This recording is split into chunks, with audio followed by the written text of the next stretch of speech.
Paramashivoham. Om Nithyananda Paramashivoham. Om Nithyananda Paramashivoham. Om Nithyananda Paramashivoham. Om Nithyananda Paramashivoham. Om Nithyananda Paramashivoham. Om Nithyananda Paramashivoham. Om Nithyananda Paramashivoham. Om Nithyananda Paramashivoham. Om Nithyananda Paramashivoham. Om Nithyananda Paramashivoham. Om Nithyananda Paramashivoham. Om Nithyananda Paramashivoham. Om Nithyananda Paramashivoham. Om Nithyananda Paramashivoham. Om Nithyananda Paramashivoham. Om Nithyananda Paramashivoham. Om Nithyananda Paramashivoham. Mahā spiritual lullaby for samadhi, and Suprabhatam, wake up call, wake up song for Paramashiva. This Mahā is spiritual lullaby for you to fall into samadhi.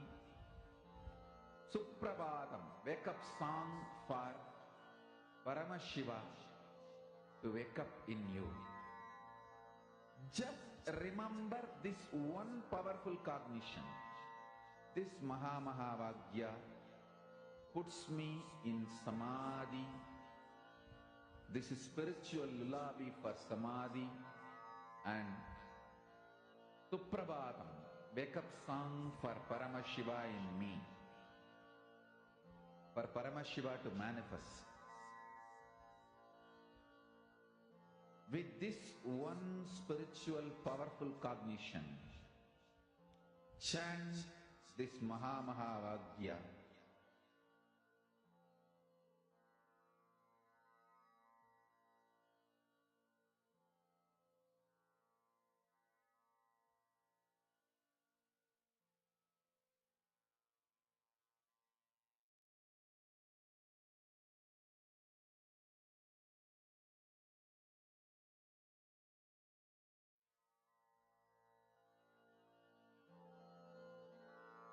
Mahā spiritual lullaby for samadhi, and Suprabhatam, wake up call, wake up song for Paramashiva.